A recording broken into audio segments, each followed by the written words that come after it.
So, how did you get into model railroading? Everybody has a different path or journey going into this hobby. The many times different people's experiences are similar, but generally not that are not the same. And what influences you to get into the hobby has changed over the years. Railroads today are much less prominent than they were, say in the 1950s. So today, I really want to generally talk about the four main groupings of these kind of influences. The first part is generally would be considered to be relatives. Now these are typically going to be parents, grandparents, but they could be aunts, uncles, or even friends. Generally anybody within your particular social circles. And for a lot of times, especially if you're younger, small child, a lot of these kind of experiences are going to come through. These exposures, I should say, are going to come through in maybe vacations, special events, birthdays, holidays, um, and may be related to what they did as kids. They like trains or like that, and so they exposed to them. It's kind of like that father like son kind of a thing.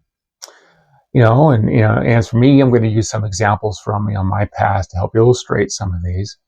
For me, it was a lot of it was, that my parents would have blamed my grandfather. They mentioned that, multiple times on things, and there's, many times that, I have, a number of pictures, and one of them is a thumbnail. I'll show it here.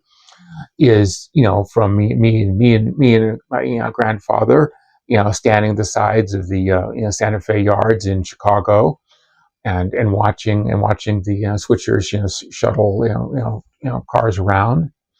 I also have some vague memories of being on a Chicago Northwestern commuter train with the or yellow and green bi-level cars curving in or out of Northwestern Station. Or even visiting things like the Burlington Northern's racetrack between Chicago and Joliet, seeing those commuter trains go flying by. And while grandpa may have started it, my dad actually here helped fuel the fire along the way by periodic gifting of things of trains related items, such as a number of types of starting with plain simple wooden trains, a number of battery operated trains, up to my first electric train was Lionel received on my eighth birthday. Of course, in friends that I had, at the time, some of them, were in trains because their father was in trains, had Lionel growing up, or they may still had their Lionel post-war sets, their fathers did, and exposed their children to them. Some were, and they had grown up, their fathers had grown up with HO trains of the 1950s, and they want to, bring that forward. The second one would be considered to be probably more common. It could be common today, especially maybe you're slightly older. Would be display types, and this would be train displays, open houses, or even like train shows. In the past, holiday time, it was really common to have. You could have train displays in department store windows. And nowadays, you'll have might have a modular group set up. Their layouts in malls or state capitals and other type buildings. As for example, a lot of it since November is a National Model Railroading Month. A lot of clubs will open up open houses, and have a lot of potentially different exposures of trains there. One of the things today, of course, is during the fall and winter seasons, our train shows. The advantages of them over the other types is that here you have exposure to lots of layouts, different scales, and plus, if you're accompanied by a relative taking you there, you also have all the vendors there, so you actually potentially could use that to help influence said parent or grandparent relative into a future purchase or buy something right now. And before I get into that second half, I do want to mention kind of the two-part thing that I mentioned early on. So I actually started thinking about this topic a couple of some some time ago. And so what I have on my, if you could go, if you please, vote in a poll that got sitting on my community, tab. It's a couple months old, but it's generally does all the same categories. So please vote, and then actually and add add comments. Especially if your personal experience does not add up or match up exactly with what the poll categories are. And I would like to be able to do a follow up later with your based on the votes and what other people's experiences are. Okay.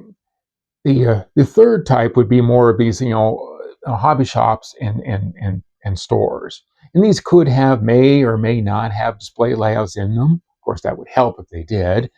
As for me, and of course, some of these things like hobby shops and the last one, this trains shows and these hobby shops in the last one, also could set actually memory points along the way. You could already be interested in trains, but these actually might set a seed for some influence down the road later. For me, it was actually the first time I ever saw N scale.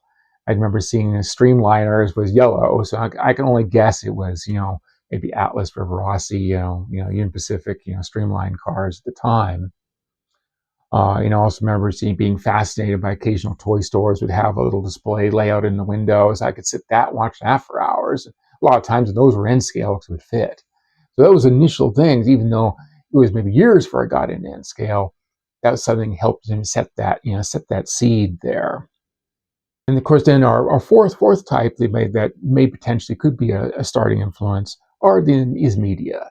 And this typically could be books, and this could be books they might find at a public library or in a bookstore, or maybe magazines you might find in a school library, maybe you're at the dentist office, or there's a box of a free magazine somewhere you pick up along the way. Maybe it's some of the other things like at a train show or an open house. And some of these could again set those memory points or ideas, or launch you off into different paths you didn't know before. I know for me that I saw Mersing ad in the late 80s for those Bachmann big hauler G scale trains, and that ended up eventually seeding a purchase and then having a foray, a decade long trip into G scale at the time. And of course today, a lot of it's going to be the internet. So through websites, and of course between websites of potentially clubs, other modelers, through things like videos like this on YouTube.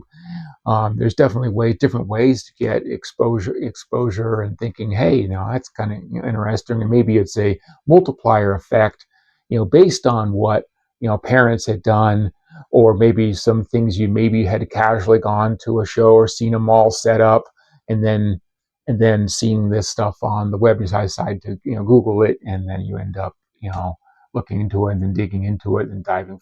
So if you could, please vote, make some comments on the page, and I'd like to see where everybody's, how did other people start in this great hobby of ours.